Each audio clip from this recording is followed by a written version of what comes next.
I am devastated by the loss of Dr. Manmohan Singh, a leader who was more than just a prime minister to me. He was a mentor, a guide, and a steady force of wisdom and integrity.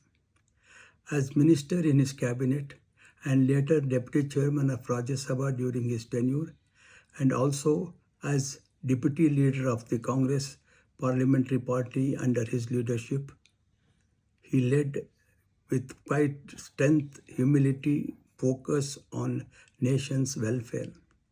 His calm and intellectual brilliance were a source of constant inspiration.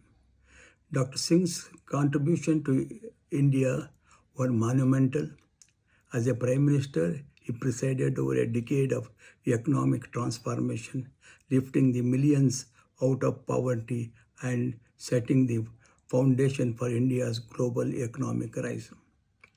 His visionary policies from liberalization to rural upliftment reshaped the country. He believed in inclusive growth and worked tirelessly to ensure that India's progress reached every citizen. India has lost a giant, and I have lost a mentor and a friend.